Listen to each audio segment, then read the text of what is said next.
எனக்கு பிடித்த ஒரு திருக்குறள் என் வாழ்விற்கு வளம் கெடுத்தது, அதை கேளுங்கள்.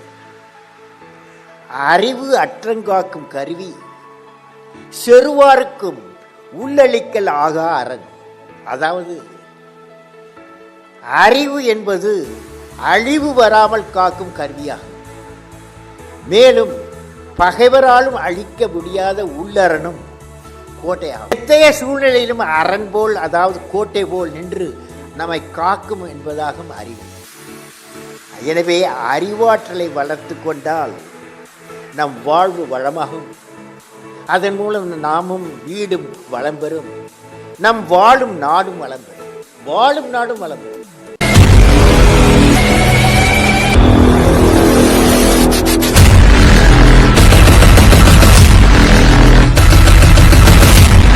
அடுத்த நாள் எங்களுடைய விமானத்திற்கு அந்த பார்வையாளரை டாக்டர் மெடிரெட்டா அழைத்து வந்தார். தாடி வைத்திருந்த உயரமான வாட்டசாட்டமான அந்த மனிதர் விமானம் பற்றிய என்னிடம் சில கேள்விகள் கேட்டார். அவரின் தீர்க்கமான தெளிவான சிந்தனை என்னை திகைக்க வைத்தது. இந்த விமானத்தில் என்னை ஒரு தடவை அழைத்து போக முடியுமா என்று அவர் கேட்டதும் எனக்குள் மகிழ்ச்சி கரை புரண்டது ஓடியது. கடைசியில் இதோ ஒருவர், எனது பணியில் ஆர்வம் காட்டும் ஒருவரை சந்தித்து விட்டேனே. தரைக்கு மேலே சில சென்டிமீட்டர் உயரத்தில் 10 நிமிடம் பயணம் செய்தோம். நாங்கள் பறக்கவில்லை என்றாலும் காற்றில் மிதந்தோம். என்னை பற்றி சில கேள்விகள் கேட்ட அந்த மனிதர் சவாரிக்கு நன்றி தெரிவித்து புறப்பட்டு போனார். பிறகுதான் தெரிந்து கொண்டேன் அவர் யார் என்பதை. மனிதர் டாடா அடிப்படை ஆய்வு நிலையத்தின் இயக்குநராக பேராசிரியர் MGK மேனன். ஒரு வாரம் கடந்தது. இந்திய விண்வெளி ஆய்வுக்குழுவிடம் இருந்து எனக்கு ஒரு அழைப்பு. ராக்கெட் இன்ஜினியர் பதவிக்கான நேர்முக தேர்வில் பங்கேற்பதற்காக வர சொல்லியிருந்தார்கள். இந்தியாவில் விண்வெளி ஆய்வை சீரமைப்பதற்காக பம்பாயில், இப்போது உள்ள மும்பை உள்ள TIFRின் ஒரு அங்கமாக அமைக்கப்பட்டது. இன்கோர்ஸ்பார் என்பதை தவிர வேறொன்றும் அதை பற்றி எனக்கு அந்த சமயத்தில் தெரியாது. நேர்முக தேர்வில் கலந்து கொள்வதற்காக பம்பாய் சென்றேன். அதில் என்ன மாதிரியான கேள்விகள் கேட்பார்கள் என்பது பற்றி எனக்கு திட்டவட்டமாக எதுவும் தெரியவில்லை. இதையும் படிப்பதற்கோ அல்லது அனுபவம் நிறைந்த எவரிடமாவது பேசுவதற்கோ எனக்கு நேரம் கிடைக்கவில்லை. பகவத்கீதையில் இருந்து மேற்கோள் காட்டும் லட்சுமண சாஸ்திரியின் குரல் என் காதுகளில் எதிரொலித்தது. இருப்பவை எல்லாம் மாயையால் பிறந்தன. விருப்பு வெறுப்பால் எழுந்த இருமையின் இடர்பாடுகள் கடந்து விடும். அரசியல் புரிவோடிடம் பாவங்கள் தொலைந்துவிடும். மாயையிலிருந்தும் இருமையிலிருந்தும் அவர்கள் விடுபட்டு விடுவார்கள். உறுதியாய் நிலையாய் என்னை வழிபடு. வெற்றி பெற வேண்டும் என்ற பதட்டம் இல்லாமல் இருப்பதுதான் வெற்றி பெறுவதற்கான சிறந்த வழி என்பதை நினைவுபடுத்தி கொண்டேன். நீங்கள் சந்தேகத்தை அறவே விடுத்து அலட்டி கொள்ளாமல் இருக்கும்போது அபாரமான செயல்பாட்டிற்கு பலன் கிடைக்கும். விஷயங்கள் எப்படி வருகின்றனவோ அதை அப்படியே எடுத்துக்கொள்ள வேண்டும் என்று முடிவு செய்தேன். திரு MGK மேனனின் வருகையும் நேர்முக தேர்வுக்கான அழைப்பும் என்னால் நிகழ்ந்த காரியங்கள் அல்ல என்பதால் இப்படி விஷயங்கள் அணுகுவதை சிறந்த கண்ணோட்டம் என்று தீர்மானித்தேன். டாக்டர் விக்ரம் சாராபாய், பேராசிரியர் MGK மேனன், அணுசக்தி கமிஷனின் அப்போதைய துணை செயலாளர் சராப், இந்த மூவர் குழு என்னிடம் நேர்காணல் நடத்தியது. அந்த அறையில் நான் நுழைந்ததும் அவர்களின் இடம் தரும் அன்பையும் தோழமை மனோபாவத்தையும் உணர்ந்தேன். டாக்டர் சாராபாயின் பொலிவு பொங்கும் தோற்றத்தில் பிரமித்து போனேன். வழக்கமாக நேர்காணலின் போது நடுக்கத்துடன் இருக்கும் இளைஞனிடம் உருட்டி மிரட்டி கேள்விகளால் துளைத்தெடுக்கும் முரட்டுத்தனம் அங்கு இல்லவே இல்லை. என்னுடைய அறிவாற்றலை அல்லது திறமைகளை தூண்டி துருவி பார்ப்பதற்காக சாராபாய் என்னிடம் கேள்விகளை கேட்கவில்லை. மாறாக என்னிடம் பொதிந்துள்ள சாத்திய கூறுகளை தெளிவாக தெரிந்து கொள்ளும் நோக்கி அவருடைய கேள்விகள் அமைந்திருந்தன. 2 நாட்கள் வரை தங்கியிருக்கும்படி சொன்னார்கள். ஆனாலும் மறுநாள் காலையில் நான் தெரிவு செய்யப்பட்டு விட்டதை என்னிடம் தெரிவித்தார்கள். இந்திய விண்வெளி ஆய்வுக்குழுவில் ராக்கெட் இன்ஜினியராக வேலையில் சேர்ந்தேன். கனவு கண்டு கொண்டிருக்கும் என்னை போன்ற இளைஞனுக்கு அந்த நல்வாய்ப்பு வாராது வந்த மாமணி. கம்ப்யூட்டர் மையத்தில் சில விஷயங்களில் தேர்ச்சி பெறுவதற்கான ஒரு திட்டத்துடன் எனது பணி அங்கு ஆரம்பமானது. அங்கு நிலவிய சூழ்நிலை DTP&P நிறுவனத்திற்கு முற்றிலும் மாறுபட்டிருந்தது. பட்டம் பதவி எல்லாம் அங்கு பெரிய சமாச்சாரங்கள் அல்ல. தனது நிலையை நியாயப்படுத்தி கொள்ள வேண்டிய அவசியம் யாருக்கும் கிடையாது. யாருடைய விரோதத்திற்கும் ஆளாக வேண்டிய நிலையும் இல்லை. தும்பாவில் ராக்கெட் ஏவுதளத்தை நிறுவ வேண்டும் என்று 1962 பிற்பகுதியில் இந்திய விண்வெளி ஆய்வுக்குழு முடிவெடுத்தது. கேரளாவில் திருவனந்தபுரம் அருகே உள்ள தும்பா தூங்கி வழியும் ஒரு மீனவ கிராமம் பூமியின் காந்த சக்தி கொண்ட பூமத்திய ரேகைக்கு வெகு அருகில் அமைந்திருப்பதால் இது மிகவும் பொருத்தமான இடம் என்று ஆமதாபாத்தில் உள்ள இயற்பியல் ஆய்வுக்கூடத்தின் சிட்னிஸ் தேர்வு செய்தார். சுமார் 2.5 கிலோமீட்டர் தூரத்தில் 600 ஏக்கர் பரப்பளவில் ரயில்வே இருப்பு பாதைக்கும் கடற்கரைக்கும் இடையே தும்பாவில் இடம் முடிவு செய்யப்பட்டது. இந்த பகுதியில் ஒரு பெரிய தேவாலயம் இருந்தது. அந்த இடத்தை கையகப்படுத்த வேண்டிய நிலை தனியாரிடமிருந்து நிலம் கையகப்படுத்தப்படுவது சிக்கலான இழுபறியான வேலை. குறிப்பாக கேரளாவை போன்ற மக்கள் நெருக்கம் மிகுந்துள்ள பகுதிகளில் அவ்வளவு சீக்கிரம் வேலையை முடிக்க முடியாது. மத முக்கியத்துவம் வாய்ந்த ஒரு இடத்தை கையகப்படுத்துவது என்பது கம்பி மேல் நடப்பதை போன்றது. அந்த சமயத்தில் திருவனந்தபுரத்தின் கலெக்டரான கே. மாதவன் நாயர் மதிநுட்பத்துடனும் அமைதியான முறையிலும் விரைவாகவும் வேலையை கச்சிதமாக முடித்துவிட்டார். 1962 திருவனந்தபுரத்தில் பிஷப்பாக இருந்த ரெவரண்ட் டாக்டர் ஸ்ரேராவின் ஆசியோடும் ஒத்துழைப்போடும் தேவாலய இடத்தை கலெக்டர் இப்படி கையகப்படுத்தி கொண்டார். மத்திய பொதுப்பணித்துறையின் நிர்வாக பொறியாளர் R.T. ஜான் அந்த பகுதி முழுவதையும் சீர்படுத்தி கொடுத்தார். தூய மேரி மேக்டலின் தேவாலயத்தில் தும்பா விண்வெளி மையத்தின் முதல் அலுவலகம் அமைக்கப்பட்டது. பிரார்த்தனை அறைதான் எனது முதல் ஆய்வுக்கூடம். பிஷப்பின் அறை எனது வடிவமைப்பு மற்றும் வரக்கலை அலுவலகமாக மாறியது. இன்று வரை அந்த தேவாலயத்தின் மகிமைக்கு பங்கமில்லை. இப்போதும் இங்கு இந்திய விண்வெளி அருங்காட்சியகம் அமைந்துள்ளது. கொஞ்ச நாட்களிலேயே அமெரிக்கா புறப்பட வேண்டும் என்று எனக்கு உத்தரவு வந்தது. அங்குள்ள நாசா பணி மையங்களில் சவுண்டரிங் ராக்கெட் ஏவுவது பற்றிய 6 மாத பயிற்சிக்காக அந்த பயணம். அமெரிக்கா புறப்படுவதற்கு முன்பு விடுப்பு எடுத்துக்கொண்டு ராமேஸ்வரம் போனேன். எனக்கு வந்த வாய்ப்பை அறிந்ததும் அப்பாவுக்கு ஏகப்பட்ட சந்தோஷம். என்னை மசூதிக்கு அழைத்து சென்று இறைவனுக்கு நன்றி தெரிவிப்பதற்காக ஒரு சிறப்பு தொழுகைக்கு அப்பா ஏற்பாடு செய்தார். கடவுளின் அருளாற்றல் அப்பா மூலமாக எனக்குள் பரவி மறுபடியும் கடவுளிடம் திரும்பி செல்வதை என்னால் உணர முடிந்தது. நாங்கள் அனைவருமே பிரார்த்தனையில் லைப்பில் ஆழ்ந்திருந்தோம். புதுமை புனையும் சிந்தனைகளுக்கு ஒரு தூண்டு சக்தி பிரார்த்தனையில் பிறக்கிறது என்று நான் நம்புகிறேன். பிரார்த்தனையின் முக்கியமான பலன்களில் இதுவும் ஒன்று. வாழ்க்கையில் வெற்றி பெறுவதற்கான எல்லா ஆதாரங்களும் மனசுக்குள் மறைந்துள்ளன.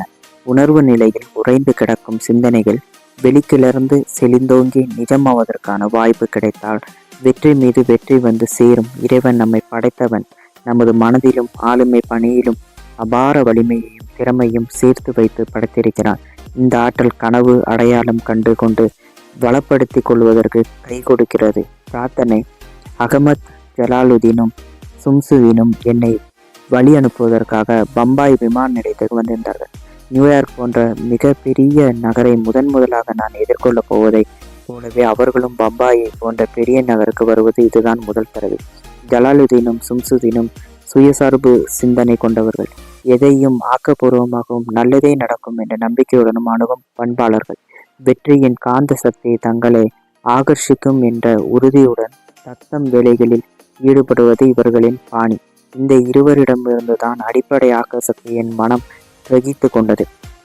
நெகிழவிக்க உணர்வுகளை என்னால் கட்டுப்படுத்த முடியவில்லை. என் விழிகளில் கண்ணீர் ததும்புவதை உணர முடிந்தது. ஆஜாத் எப்போதுமே நாங்கள் உன்மீது அன்பு வைத்திருக்கிறோம், உன்னிடம் நம்பிக்கை கொண்டுள்ளோம், உன்னை நினைத்து என்றுமே பெருமைப்படுவோம் என்று ஜலாலுதீன் பாசத்தோடு சொன்னார். என்னுடைய திறமையில் அவர்கள் வைத்திருந்த ஆழமான அப்பழுக்கற்ற அந்த நம்பிக்கை என் கடைசி அரணை தகர்த்தது. கண்களிலிருந்து பொலபொலவென்று தண்ணீர் கூட்டியது. வர்ஜீனியா மாகாணத்தின் ஹாம்ப்டனில் உள்ள நாசாவின் லெஸ்லி ஆய்வு மையத்தில் என் வேலை தொடங்கியது. இது அடிப்படையில் உயர்நிலை விண்வெளி தொழில்நுட்பத்திற்கான ஆய்வு மற்றும் வளர்ச்சி மையம். LRC வாழ்க்கையில் அங்கிருந்த ஒரு சின்னஞ்சிறிய சிற்பத்தை என்னால் மறக்கவே முடியாது. 2 குதிரைகள் பூட்டிய ஒரு ரதத்தை செலுத்தும் சாரதியின் சிற்பம் அது. ஒரு குதிரை அறிவியல் ஆராய்ச்சியின் அடையாளம், இன்னொரு தொழில்நுட்ப வளர்ச்சியை குறிப்பது. ஆராய்ச்சிக்கும் வளர்ச்சிக்கும் இடையே உள்ள பிரிக்க முடியாத தொடர்பை எடுத்துக்காட்டும் வகையில் அந்த சிற்பம் அமைந்திருந்தது.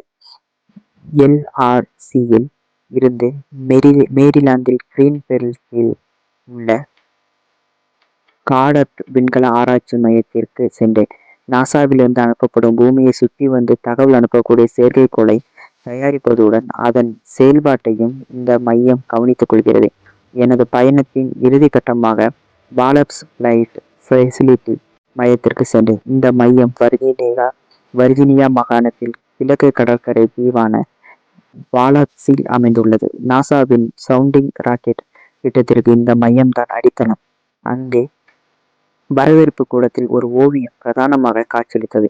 ஒரு சில ராக்கெட்டுகள் பறந்து கொண்டிருக்கும் பின்னணியுடன் போர்க்கள காட்சி ஒன்றை ஓவியமாக அங்கே தீட்டியிருந்தார்கள். இந்த காட்சியை கருவாக கொண்ட ஒரு ஓவியம் இப்படிப்பட்ட இடத்தில் இருப்பது ஒன்றும் வியப்பான விஷயமல்ல. ஆனால் என் கவனத்தை ஈர்த்தவர்கள் அதில் சித்தரிக்கப்பட்டிருந்த படை வீரர்கள். அவர்கள் வெள்ளை நிறத்தவர்கள் அல்ல. தெற்காசிய மக்களிடம் காணப்படும் உருவ அமைப்புடன் கருப்பு நிறம் கொண்ட படை வீரர்கள். அவர்கள் ஒரு நாள் எனக்குள் ஊன்றெடுத்த ஆர்வம் அந்த ஓவியத்தின் அருகே என்னை இழுத்து சென்றது. திப்பு சுல்தானின் படை வெள்ளையர்களுடன் போரிடும் காட்சியை அதில் கண்டேன். திப்பு சுல்தானின் சொந்த தேசத்தில் மறக்கப்பட்டு விட்ட ஒரு உண்மையை இந்த கிரகத்தின் இன்னொரு பகுதி நினைவு கூர்ந்து போற்றப்படுவதை அந்த சித்திரம் உணர்த்தியது. ராக்கெட்டு போர்த்தர தந்திரத்தின் நாயகனாக ஒரு இந்தியனை நாசா பெருமைப்படுத்தியிருப்பதை பார்த்து மகிழ்ச்சி கொண்டேன். அமெரிக்க மக்களை பற்றிய எனது கண்ணோட்டத்தை பெஞ்சமின் பிராங்க்லின் சொன்ன வார்த்தைகளில் படம் பிடித்து காட்டுவது பொருத்தமாக இருக்கும். பிரச்சனைகளை சகித்து கொள்ளாமல் எதிர்கொண்டு சமாளியுங்கள். உலகத்தின் இந்த பகுதியில் உள்ள மக்கள் தங்கள் பிரச்சனைகளை முழு மூச்சோடு எதிர்கொள்கிறார்கள். பிரச்சனைகளை மாட்டிக்கொண்டு அல்லாடுவதை விட அதையெல்லாம் சமாளித்து வெளிவருவதற்காகவே இவர்கள் முயற்சி செய்கிறார்கள். ஒரு தடவை புனித குரானில் இருந்து ஒரு சம்பவத்தை என் அம்மா விவரித்தார்கள். மனிதனை படைத்த பிறகு தேவதைகளுக்கு கடவுள் ஒரு கட்டளையிட்டார். ஆதாமிடம் பணிவாக நடந்து கொள்ள வேண்டும் என்று சொன்னார். இப்சில் அல்லது சாத்தான் தவிர எல்லாருமே அப்படி நடந்து கொண்டார். நீ மட்டும் ஏன் பணிய மறுக்கிறாய்? கடவுள் வினாவினார் சாத்தானிடம். என்னை நீங்கள் நெருப்பிலிருந்து படைத்தீர்கள், அவனை களிமண்ணில் இருந்து உருவாக்கினீர்கள். இதற்கு என்ன அர்த்தம்? அவனை விட நான் புனிதமானவன் இல்லையா? இது சாத்தானின் வாதம். சொர்க்கத்தை விட்டு வெளியேற கடவாய். சுய தம்பட்டம் அடித்து கொண்டு உன்னுடைய இருமாப்பை காட்டுவதற்கு இது இடமல்ல, இது இறைவனின் தீர்ப்பு. அதே சாபம் உனக்கு பழிக்கட்டும் என்று ஆதாமை சபித்துவிட்டு சாத்தான் வெளியேறியது. கடவுளின் கட்டளையை மீறி தடை செய்யப்பட்ட பழத்தை தின்றதால் ஆதாமுக்கும் சொர்க்கத்தில் இடமில்லாமல் போனது. இங்கிருந்து போய்விடு, உன்னுடைய வாரிசுகள் சந்தேகமும் அவநம்பிக்கையும் ஆட்டி வைக்கும் வாழ்க்கையை தொடரட்டும் என்று அல்லாஹ் சாபமிட்டார். தற்பெருமை பேசி தம்பட்டம் அடித்துக் கொள்ளும் சாபக்கேடு இந்திய அமைப்புகளை பரவலாக பீடித்துள்ளது. இதனால் தமது ஜூனியர்கள் சகாக்கள் நமக்கு கீழே பணியாற்றுபவர்கள் என யார் என்ன சொன்னாலும் அதையெல்லாம் நாம் காது கொடுத்து கேட்பதில்லை. ஒருவரை மனம் புண்படும்படி பேசிவிட்டால் பிறகு அவர் சிறப்பாக செயல்படுவார் என்று எதிர்பார்க்க முடியாது. மட்டம் தட்டியும் இகழ்ச்சியாகவும் வசைப்பாடினால் ஒருவரின் ஆக்கத்திறன் எப்படி வெளிப்படும்? உறுதி, கடுமை, வலுவான தலைமை, உருட்டி மிரட்டும் அதிகாரம், கட்டுப்பாடு, பழிதீர்க்கும், வஞ்சம், இவைகளுக்கு இடையே ஒரு நுட்பமான வேறுபாடு உள்ளது. இதை பிரித்து பார்ப்பதற்கு சுலபம் அல்ல. ஆனால் துரதிர்ஷ்டவசமாக நமது நாட்டில் இன்று ஹீரோக்கள் என்று ஒரே வித்தியாசம்தான் உள்ளது. ஒரு பக்கம் 200-300 ஹீரோக்களின் ஆதிக்கம், இன்னொரு பக்கம் பின்னுக்கு தள்ளப்பட்டிருக்கும் 95 கோடி மக்கள். இது மாற்றப்பட வேண்டிய நிலவரம். வாட்டி வதைத்தாலும் கடுமையாக பாடுபட்டால் தான் பிரச்சனைகளோடு மல்லுக்கு நின்று தீர்வு காண முடியும். முடிவு காண முடியாமல் எந்த காரியத்தையும் இழுத்தடித்து கொண்டே போவது நமக்கு வாடிக்கையாகிவிட்டது. எல்லா பிரச்சனைகளுக்குமே முடிவுக்கு வர வேண்டிய ஒரு கட்டம் உள்ளது. வெற்றிக்கும் தோல்விக்கும் இடையே உள்ள வித்தியாசத்தை நிர்ணயிப்பதுதான் பிரச்சனை. பிரச்சனைகள் தான் உள்ளார்ந்த துணிச்சலையும் ஞானத்தையும் வெளிப்படுத்துகின்றன. நான் நாசாவில் இருந்து திரும்பிய உடனேயே இந்தியாவின் முதல் ராக்கெட் 1963ஆம் வருடம் நவம்பர் 21ஆம் தேதி விண்ணில் ஏவப்பட்டது. நாசாவில் தயாரிக்கப்பட்ட அது நைக் அபாத் என்று சொல்லப்படும் சவுண்டிங் ராக்கெட். நான் முன்பு குறிப்பிட்டிருந்த தேவாலய கட்டடத்தில் அந்த ராக்கெட்டை அசம்பிள் செய்து ஒரு லாரியில் ஏற்றி ஏவுதளத்திற்கு கொண்டு வந்தோம். இந்த லாரியையும் கைகளால் இயக்க முடிய ஹைட்ராலிக் கிரேனையும் தவிர எங்களுக்கு வேறு எந்த வழியும் இல்லை. கிரேன் மூலம் ராக்கெட்டை லாரியிலிருந்து அகற்றி ஏவுதளத்தில் கிட்டத்தட்ட பொருத்தும் நிலைக்கு கொண்டு வந்து விட்டோம். அந்த சமயம் பார்த்து ராக்கெட் ஒரு பக்கமாக சாய ஆரம்பித்தது. கிரேனின் ஹைட்ராலிக் இயக்க முறையில் கசிவு ஏற்பட்ட இந்த கோளாறு ராக்கெட்டை ஏவ வேண்டிய மாலை 6 மணி என்ற காலக்கெடு வேறு வேகமாக நெருங்கி கொண்டிருந்தது. இப்படிப்பட்ட நெருக்கடியான நேரத்தில் கிரேனில் பழுது நீக்குவது என்பதெல்லாம் சாத்தியப்படாத வேலை. நல்ல வேலை, கசிவு குறைவாக இருந்தது. நாங்கள் எல்லாருமாக சேர்ந்து கையாலேயே தூக்கி ராக்கெட்டை ஏவுதளத்தில் பொருத்தினோம். நைக் அபாக் ராக்கெட்டை விண்ணில் ஏவும் அந்த கன்னி திட்டத்தில் ராக்கெட் ஒருங்கிணைப்பு மற்றும் பாதுகாப்பு நடவடிக்கைகளுக்கு நான் பொறுப்பேற்றிருந்தேன். எனது சகாக்கள் டி ஈஸ்வரதாசும் ஆர் ஆரவமுதனும் ஏவுதல் பணியில் மும்புறமாக செயல்பட்டு முக்கிய பங்கு வகித்தார்கள். ராக்கெட் அசம்பிளி வேலையை கவனித்துக் கொண்ட ஈஸ்வரதாஸ் ஏவுதல் ஏற்பாடுகளை செய்தார்.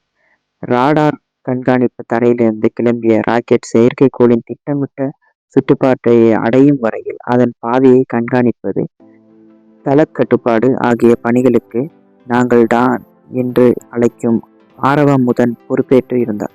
ராக்கெட் திட்டமிட்டபடி சென்று அன்று புள்ளி விவரங்கள் கிடைத்தன. பெருமித பூரிப்போடும் மனநெறிவோடும் திரும்பினோம். அடுத்த நாள் மாலை உணவு மேஜை முன்னே சாவகாசமாக அளவாளி கொண்டிருந்தோம். அந்த சமயத்தில் வந்த ஒரு அதிர்ச்சியான செய்தி எங்களை திடுக்கிட வைத்தது. டெக்சாஸ் மாநிலம் டலாஸ் என்ற இடத்தில் அமெரிக்க அதிபர் ஜான் கென்னடி கொலை செய்யப்பட்ட துயர செய்தி அது. அமெரிக்க வரலாற்றில் கென்னடியின் ஆட்சி காலம் ஒரு முக்கிய சகாப்தம். அப்போது இளைஞர்கள் தலைமை பொறுப்பேற்று அங்கு வழி நடத்தினார்கள். 1962 பிற்பகுதியில் கிளம்பிய கியூபா நெருக்கடியில் கென்னடி மேற்கொண்ட நடவடிக்கைகள் பற்றிய செய்திகளை நான் ஆர்வத்தோடு படிப்பது வழக்கம். கியூபாவில் ஏவுகணை தளங்களை சோவியத் யூனியன் நிர்மாணித்திருந்தது. அங்கிருந்த அமெரிக்க நகரங்களை குறிவைத்து தாக்கக்கூடிய எந்த விதமான ஏவுகணைகளையும் கியூபாவில் களம் இறங்குவதற்கு அமெரிக்கா தடை விதித்தது. கியூபாவில் இருந்து அமெரிக்காவின் மீதோ அல்லது வேறு எந்த மேற்கத்திய நாடுகளின் மீதோ சோவியத் யூனியன் அணு ஆயுத தாக்குதல் நடத்தினால் பதிலடி கொடுப்போம் என்று அமெரிக்கா மிரட்டியது. 14 நாட்களுக்கு இழுபறி நீடித்தது. கடைசி கியூபாவில் நிறுவப்பட்டிருந்த தளங்களை மூடிவிட்டு ஏவுகணைகளை ரஷ்யாவுக்கு திரும்ப கொண்டு வந்து போவதற்கு சோவியத் பிரதமர் குருச்சேவ் ஆணையிட்டார். அத்தோடு அந்த சிக்கல் தீர்ந்தது. அடுத்த நாள் எதிர்கால திட்டங்கள் பற்றி எங்களுடன் பேராசிரியர் சாராபாய் விரிவான ஆலோசனை நடத்தினார்.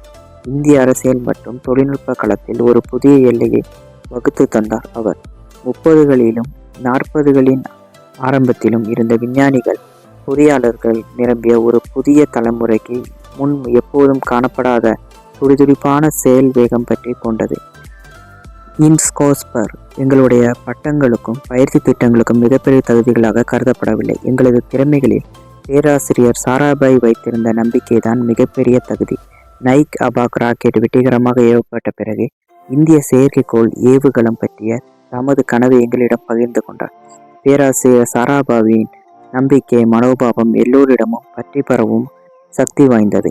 அவர் தும்பாவுக்கு வருகிறார் என்ற செய்தியை உற்சாகமாக மின்சாரத்தை எங்கும் பாய்ச்சும் ஆய்வுக்கூடங்கள், பணிக்கூடங்கள், வடிவமைப்பு அலுவலகங்கள் என எங்கு பார்த்தாலும் இடைவிடாமல் எல்லோரும் அம்பரமாய் சுழன்று கொண்டிருப்பார்கள். உண்மையிலேயே 24 மணி நேரம் வேலை செய்து கொண்டிருப்பார்கள். அப்படி ஒரு ஆர்வம் அங்கிருந்தவர்களிடம் பெருக்கெடுத்து பொருங்கியது. எதையாவது ஒரு புதிய விஷயத்தை, இதுவரை நமது நாட்டில் சாத்தியப்படாமல் இருக்கும் ஏதாவது ஒன்றை, அது ஒரு புதிய வடிவமைப்போ புதுவித கட்டமைப்போ அல்லது நடைமுறை விதிகளுக்கு புறம்பான ஒரு நிர்வாக ஒழுங்குமுறை நடவடிக்கையோ எதுவாக இருப்பினும் அந்த புதுமையை பேராசிரியர் சாராபாயிடம் நிகழ்த்தி காட்டுவதற்கு துடித்து கொண்டிருந்தார்கள். அவர் எப்போதுமே ஒரு தனிப்பட்ட நபரிடமோ அல்லது குழுவினரிடமோ பலமுனை திட்டங்களை தான் ஒப்படைப்பார். ஆரம்பத்தில் அவற்றில் சில ஒன்றுக்கு ஒன்று முற்றிலும் முரண்பட்டது போல தோன்றினாலும் போக போக பார்த்தாலும் ஒன்றோடு ஒன்று நெருக்கமான தொடர்பு கொண்டிருப்பது புலப்படும். செயற்கைக்கோள் ஏவுகலம் பற்றி பேராசிரியர் சாராபாய் எங்களுடன் பேசி கொண்டிருக்கும் போது இராணுவ விமானங்களுக்காக ராக்கெட் உந்துதலால் உடனடியாக மேலே கிளம்பக்கூடிய ராட்டோ செயல்பாடு பற்றிய ஆய்வை மேற்கொள்ளும்படி என்னிடம் சொன்னார். இந்த 2 விஷயங்களுக்கும் எந்த சம்பந்தமும் இல்லை என்பது எல்லோருக்கும் தெரிந்த விஷயம்தான். ஆனால் தொலைநோக்கு சிந்தனை கொண்ட அந்த மகத்தான மனிதரின் மனதிலோ ஒரு திட்டம் உருவெடுத்திருக்கும். நான் செய்ய வேண்டியது எல்லாம் என் குறியிலிருந்து இம்மையும் பிசகாமல் விழிப்புடன் செயற்பட வேண்டியது மட்டுமே என்பது எனக்கு தெளிவாக தெரிந்திருந்தது. இன்றோ அல்லது நாளைய ஒரு சவாலான காரியத்தை சாதிக்கக்கூடிய வாய்ப்பு என் ஆய்வுக்கூடத்தில் அடியெடுத்து வைக்கும் என்பதால் நான் தயாராக காத்திருப்பேன். புது புது அணுகுமுறைகளை கைகாண்டு பார்ப்பதில் பேராசிரியர் சாராபாய்க்கு எப்போதுமே அலாதியான ஆர்வம். இளைஞர்களிடமும் புதுமை தேடல் சிறகடிக்க வேண்டும் என்பதில் அவருக்கு கொள்ளை ஆசை. ஒரு வேலையை கச்சிதமாக முடித்துவிட்டால் அதன் சிறப்பில் பூரிப்படையவும் அவருக்கு தெரியும். அத்தோடு அந்த வேலைக்கு எந்த தருணத்தில் முற்றுப்புள்ளி வைக்க வேண்டும் என்ற நுணுக்கமும் தெரியும். அந்த அளவுக்கு ஞானமும் சீர்தூக்கி பார்த்து முடிவெடுக்கும் புத்தி கூர்மையும் கைவரப்பெற்றவர் அவர். புதிய பரிசோதனைகளிலும் புதுமைகளை புகுத்துவதிலும் அவர் ஆதர்சனான மனிதர். ஏதாவது ஒரு ஆய்வுக்காக மற்ற திட்டங்களை மேற்கொள்ள வேண்டிய சூழ்நிலை வரும்போது அந்த விளைவுகளை கணிப்பதில் சிக்கல் ஏற்படும் அல்லது அதன் மாறுபட்ட கோணங்களில் இருந்து சுலபமாக ஒரு முடிவுக்கு வர முடியாது. இப்படிப்பட்ட சூழ்நிலையில் சோதனை முறையில் செயல்பட்டு தீர்காண்பது பேராசிரியர் சாராபாயின் பாணி. இதே அணுகுமுறைதான் 1963 இந்திய விண்வெளி ஆய்வுக்குழுவில் பின்பற்றப்பட்டது. அனுபவம் இல்லாவிட்டாலும் ஆற்றலிலும் ஆர்வ துடிப்பிலும் கொஞ்சமும் சளைக்காத ஒரு இளைஞர் குலாம் அங்கு முக்கியமான பொறுப்பொன்றை மேற்கொண்டிருந்தது. பொதுவாக அறிவியல் மற்றும் தொழில்நுட்ப களத்திலும் குறிப்பாக விண்வெளி ஆய்வுகளத்திலும் இந்தியாவை தன்னிறைவு அடைய செய்யும் தலையாய பொறுப்பு அது. நம்பிக்கை ஒளிபரப்பி வழிநடத்தும் தலைமைக்கு அற்புதமான உதாரணம் அது. பிறகு இந்த ராக்கெட் ஏவுதளம் தும்பா ராக்கெட் ஏவுதளமாக உருவெடுத்தது. பிரான்ஸ், அமெரிக்கா, சோவியத் ரஷ்யா ஆகிய நாடுகளின் மும்முரமான ஒத்துழைப்போடு சேல்ஸ் நிறுவப்பட்டது. இந்திய விண்வெளி திட்ட தலைவரான பேராசிரியர் விக்ரம் சாராபாய் இந்த சவாலான வேலையின் முழு பரிமாணத்தையும் தெளிவாக அறிந்து கொண்டு வியூகம் வகுத்தார். ஒருங்கிணைந்த ஒரு தேசிய விண்வெளி திட்டத்தை உருவாக்க வேண்டியது மிகவும் முக்கியம் என்பதை இன்கோஸ்பர் அறிவித்த நாளிலிருந்தே அறிந்திருந்தார். அவர் இந்த திட்டத்தின்படி ராக்கெட் உற்பத்தி, ஏவுதல் வசதிகள் எல்லாமே நமது சொந்த தயாரிப்புகளாக அமைய வேண்டும் என்பதில் அவர் ஆர்வம் கொண்டிருந்தார். இதை கருத்தில் கொண்டு ராக்கெட்டுகளுக்கான எரிபொருட்கள், பறக்க உதவும் சாதனங்கள், விமான வடிவமைப்பு, விமானம் பறக்கும்போது எதிர்கொள்ளக்கூடிய விஷயங்கள், நவீன கட்டுமான தொழில்நுட்பம், ராக்கெட் இன்ஜினின் கண்காணிப்பு சாதனங்கள், கட்டுப்படுத்தும் மற்றும் வழிகாட்டி சாதனங்கள், டெலிமேட்ரி கண்காணிப்பை பற்றி செய்யும் சாதனங்கள், விண்வெளியின் ஆராய்ச்சி செய்த தேவையான சோதனை கருவிகள் என இவை எல்லாம் அகமதாபாத்தில் உள்ள விண்வெளி விஞ்ஞானம் மற்றும் தொழில்நுட்ப மையத்திலும் இயற்பியல் ஆய்வுக்கூடத்திலும் நிறுவப்பட்டன. அடுத்து வந்த ஆண்டுகளில் தற்செயலாக பேராற்றல் படைத்த விஞ்ஞானிகள் ஏராளமாக இங்கு உருவானார்கள். ரோகிணி சவுண்டிங் ராக்கெட் திட்டத்தில் நான் இந்தியாவின் உண்மையான விண்வெளி ஆராய்ச்சி திட்டம் தொடங்கியது. ஏவுகணை, செயற்கைக்கோள், ஏவுகலம், சவுண்டிங் ராக்கெட் இந்த மூன்றுக்கும் இடையே சிறு சிறு வேறுபாடுகள் உள்ளன. உண்மையில் சொல்லப்போனால் ராக்கெட்டிலேயே 3 வகைகள் உண்டு. சவுண்டிங் ராக்கெட் என்பது பூமியின் எல்லைக்கு அருகாமையில் உள்ள சூழ்நிலையை ஆராய்ந்து அதிலிருந்து தகவல்களை பெற பயன்படுத்தப்படுவது. இது அதன் இலக்கை விண்வெளியின் வெவ்வேறு உயரங்களுக்கு எடுத்து செல்லும் என்றாலும் இலக்கின் சுற்றுப்பாதையில் செலுத்தும் பணியை இதனால் செய்ய முடியாது. ஆனால் ஏவுகலம் என்பதோ இலக்கு அல்லது செயற்கைக்கோளை அதன் சுற்றுப்பாதையில் செலுத்தும் வகையில் வடிவமைக்கப்படுகிறது. ஏவுகலத்தின் இறுதி பகுதி இந்த பணியை செய்கிறது. விண்வெளியின் இருந்தே இதற்கான கட்டளைகளை பிறப்பிக்கப்படும் கண்காணிக்கப்பட வேண்டும் என்பதால் இது ஒரு சிக்கலான பணி. ஒரு ஏவுகணை என்பது கிட்டத்தட்ட இதே வகையை சேர்ந்தது என்றாலும் மேலும் அதிக சிக்கல் பிடித்த விஷயம் என்ன ஏனென்றால் ஏவுகணை ஒரு இடத்தை அல்லது வாகனத்தை தாக்கி அழிக்க பயன்படுகிறது. தாக்கப்படுவது வாகனமாக இருந்தால் அது நகர்வதையும் கண்காணித்து அதற்கு ஏற்ப தனது பாதையை மாற்றிக்கொள்ள வேண்டிய கட்டாயம் இதற்கு உண்டு. ரோகிணி சவுண்டிங் ராக்கெட் திட்டம் தான் இந்தியாவிலே சவுண்டிங் ராக்கெட்டுகளை தயாரிப்பதற்கும் அது தொடர்பான பிற ஆராய்ச்சிகளில் ஈடுபடுவதற்கும் வழிவகுத்தது. இந்த திட்டத்தின்படி நூற்றுக்கணக்கான ராக்கெட்டுகள் உருவாகி நிறைய படிப்பினையை தந்தன. இவை பல்வேறு அறிவியல் மற்றும் தொழில்நுட்ப ஆய்வுகளுக்காக உருவாக்கப்பட்டது. முதலாவது ரோகிணி ராக்கெட் ஒரே ஒரு திட எரிபொருளை பயன்படுத்தும் 32 கிலோ எடை மட்டுமே கொண்ட மோட்டாரை கொண்டிருந்ததாக இப்போதும் எனக்கு நினைவுள்ளது. அது வெறும் 7 கிலோ எடை கொண்ட பொருளை விண்வெளியில் 10 கிலோமீட்டர் உயரத்துக்கு எடுத்து சென்றது. அதை தொடர்ந்து உருவான அடுத்த ராக்கெட்டில் திட எரிபொருள் கொண்ட 2 மோட்டார்கள் பொருத்தப்பட்டிருந்தன. பல்வேறு சோதனைகளுக்கு பயன்படும் 100 கிலோ எடை கொண்ட சாதனங்களை பூமியிலிருந்து 350 கிலோமீட்டர் உயரத்திற்கு அது எடுத்து சென்றது. இந்த திட்டம்தான் இந்தியாவிலேயே சவுண்டிங் ராக்கெட்டுகளை தயாரிக்கவும் அதற்கான எரிபொருளை தயாரிக்கவும் தேவையான தொழில்நுட்பத்தை தந்தன. இதனால் அதிக சக்தி தரும் திட எரிபொருட்கள் பாலியுரித்தீன் மற்றும் பாலிபியூட்டேன் பாலியர் அடிப்படையிலானவை தயாரிக்கும் தொழில்நுட்பமும் கிடைத்தது.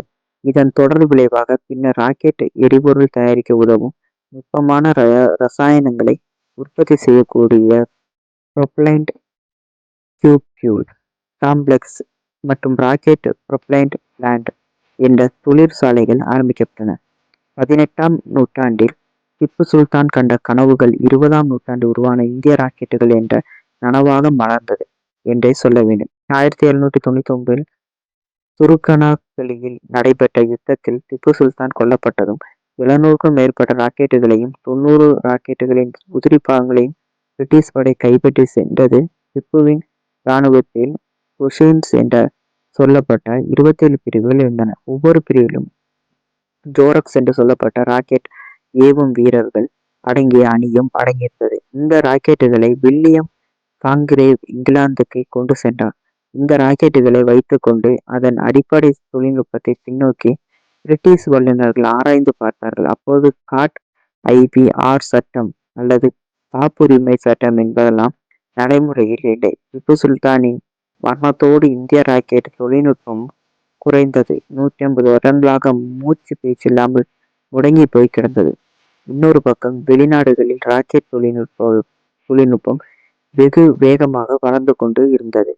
ரஷ்யாவின் கான்ஸ்டான்டின் கெசில்கோவ்ஸ்கி, அமெரிக்காவின் ராபர்ட் கடாட், ஜெர்மனியின் கெர்மன் ஓபர் என்பவர்கள் எல்லாம் ராக்கெட் தொழில்நுட்பத்திற்கு புது புது பரிமாணங்களை கொடுத்தவர்கள். நாஜி ஜெர்மனியில் வெர்னர் வான் பிரான் என்பவரின் குழு V2 குறுகிய தூர ஏவுகணையை தயாரித்து நேசப்படைகளை துவம்சம் செய்தது. யுத்தம் முடிந்தது. அமெரிக்காவும் ரஷ்யாவும் தத்தம் பங்குக்கு ஜெர்மனியின் ராக்கெட் தொழில்நுட்பத்தையும் ராக்கெட் பொறியாளர்களையும் கைப்பற்றி சென்றன. இந்த வேட்டையின் எதிரொலியாக பயங்கரமான ஆயுத போட்டியில் இரு நாடுகளும் வரிந்து கட்டி கொண்டு களத்தில் குதித்தன. பிரதமர் ஜவஹர்லால் நேருவின் தொழில்நுட்ப நெடுநோக்கு சிந்தனையின் பலனாக இந்தியாவின் ராக்கெட் தொழில்நுட்பத்திற்கு மறுபிறவி கிடைத்தது. இந்த இந்திய கனவை நனவாய் காட்டும் சவாலை பேராசிரியர் சாராபாய் ஏற்றுக்கொண்டார். நாட்டு மக்களின் பட்டினியை போக்குவதற்கே திண்டாடி கொண்டிருக்கும் புதிய சுதந்திர தேசத்திற்கு வானலாவிய இந்த பேராசை தேவைதானா என்று தொலைநோக்கு பார்வை இல்லாத பலரும் ஆட்சேபித்தார்கள். ஆனால் பிரதமர் நேருவுக்கோ பேராசிரியர் சாராபாய்க்கோ நாங்கள் குறிக்கோளில் துளியும் சந்தேகம் இல்லை. அவர்களின் கண்ணோட்டம் தெள்ள தெளிவாக இருந்தது. உலக அரங்கில் பொருள் பொதிந்த ஒரு முக்கிய பங்கு வகிக்க வேண்டிய நிலை நமக்கு வந்தால் தயாராக இருக்க வேண்டும். நமது நிஜ வாழ்க்கை பிரச்சனைகளுக்கு தீர்வு காண்பதற்கு நவீன தொழில்நுட்பத்தை பயன்படுத்துவதே நாம் யாருக்கு சளைத்தவர்கள் அல்ல என்பதை காட்ட வேண்டும் என்பதுதான் அவர்களின் குறிக்கோள். நமது வலிமையை பிரகடனப்படுத்துவதற்காக ராக்கெட் தொழில்நுட்பத்தை பயன்படுத்துவது என்பது வீரர்களின் நோக்கம் அல்ல. அடிக்கடி பேராசிரியர் சாராபாய் வருகை தரும்போது வேலை திட்டத்தின் வளர்ச்சி பற்றி ஒட்டுமொத்த குழுவினோடு வெளிப்படையாக மதிப்பீடு செய்வார். இப்படி செய்ய வேண்டும் அப்படி செய்ய வேண்டும் என்று அவர் எப்போதுமே உத்தரவிட்டவில்லை. ஒளிமறைவில்லாத கருத்து பரிமாற்றத்தின் மூலம் ஒரு புதிய திசையில் எங்களை வழிநடத்தி செல்வார். அப்போது முற்றிலும் எதிர்பார்த்திராத ஒரு தீர்வு புலப்படும். ஒரு குறிப்பிட்ட இலக்கு பற்றி அவருக்கு தெளிவாக தெரிந்தது. அதை அடைவதற்கான வழிமுறைகளை அவரால் விவரிக்க முடிந்திருக்கலாம். ஆனாலும் கூட அவரின் அணியினருக்கு அந்த இலக்கு பிடிபடாமல் இருந்தால் அதை எட்டுவதற்கு அவர்கள் தயக்கம் காட்டலாம். பிரச்சனை பற்றி எல்லோரையும் கூட்டாக புரிந்து கொள்ள செய்வதுதான் திறமை வாய்ந்த தலைமையின் முக்கிய அம்சம் என்று அவர் கருதினார். அவர் ஒரு சமயம் என்னிடம் இப்படி சொன்னார்: முடிவுகள் எடுப்பதுதான் என்னுடைய வேலை. அதை போலவே இந்த முடிவுகளை எனது அணியினர் ஏற்றுக்கொள்ளும்படி பார்த்து கொள்வதும் எனக்கு முக்கியம். டாக்டர் சாராபாய் எடுத்த அடுத்தடுத்த பல முடிவுகள் பலருக்கு வாழ்க்கை லட்சியமாக மாறின என்பதுதான் உண்மை நிலவரம். நமது சொந்த ராக்கெட்டுகள், நம்முடைய சொந்த செயற்கைக்கோள் ஏவுகலம், சொந்த செயற்கைக்கோள்கள் எல்லாவற்றையும் நாமே தயாரித்தோம். இவை எல்லாம் ஒன்றன் பின் ஒன்றாக இல்லாமல் ஒரே சமயத்தில் பன்முக பரிமாண பாணியில் தயாரிக்கப்பட்டன. சவுண்டிங் ராக்கெட்டுகளுக்காக செயற்கை கோள்களை உருவாக்கும் போது வெவ்வேறு இடங்களில் உள்ள பலதரப்பட்ட செயற்கைக்கோள் விஞ்ஞானிகளுடன் அது பற்றிய அனைத்து நுணுக்கங்களையும் ஒன்று விடாமல் ஆராய்ந்து ஆலோசனை செய்தோம். ஏதோ ஒரு குறிப்பிட்ட செயற்கைக்கோளை கொண்டு வந்து ராக்கெட்டில் பொருத்துவது என்ற அணுகுமுறையை நாங்கள் பின்பற்றவில்லை. நாடு தழுவிய அளவில் பரஸ்பர நம்பிக்கையை உருவாக்கியது தான் சவுண்டிங் ராக்கெட் திட்டத்தின் சிறந்த சாதனை என்று கூட நான் சொல்வேன். இதன் பலனை நானும் உணர்ந்திருப்பதாலோ என்னவோ மற்றவர்களிடம் என் அதிகார சக்தியை காட்டாமல் பக்குவமாக எடுத்து சொல்லி பணியாற்ற வைக்கும் முறையை பின்பற்றினேன். செயற்கைக்கோள் விஞ்ஞானிகளுக்கு இடையே சமூகமான ஒருங்கிணைப்பை உருவாக்கி பக்கபலமாக இருக்கும் பொறுப்பை பேராசிரியர் சாராபாய் என்னிடம் ஒப்படைக்கின்றார். கிட்டத்தட்ட இந்தியாவின் அனைத்து இயற்பியல் ஆய்வு கூடங்களும் சவுண்டிங் ராக்கெட் திட்டத்தில் ஈடுபட்டிருந்தன. ஒவ்வொன்றும் தங்களுக்கென்ற தனித்தனி குறிக்கோள்களை லெக்குகளை நிர்ணயித்து கொண்டு செயல்பட்டன. விண்வெளியில் பறக்கும்போது அந்த சூழ்நிலையில் தாக்குப்பிடிக்கும் திறன் கொண்ட லெக்குகளை ராக்கெட் கட்டமைப்பில் இணைப்பதற்கு இந்த ஆய்வுக்கூடங்கள் துணை புரிந்தன. விண்வெளி காற்றில் அடங்கியுள்ள வாயுக்களை ஆராய பயன்படும் ரேடியோ அதிர்வு அலைகளை பொருந்திய செயற்கைக்கோள், காற்றின் திசை, வேகம் இவற்றை காண உதவும் சோடியம் கொண்ட செயற்கைக்கோள், வளிமண்டலத்தின் வெவ்வேறு நிலைகளை ஆராய உதவும் செயற்கைக்கோள் இவை அனைத்தும் நம்மிடம் உண்டு. TIFR தேசிய இயற்பியல் ஆய்வுக்கூடம், இயற்பியல் ஆய்வுக்கூடம் ஆகியவற்றின் விஞ்ஞானிகளுடன் மட்டுமல்லாமல் அமெரிக்கா, ரஷ்யா, பிரான்ஸ், ஜெர்மனி மற்றும் ஜப்பானில் உள்ள செயற்கைக்கோள் தயாரிக்கும் விஞ்ஞானிகளுடன் ஆலோசனை நடத்தினார்.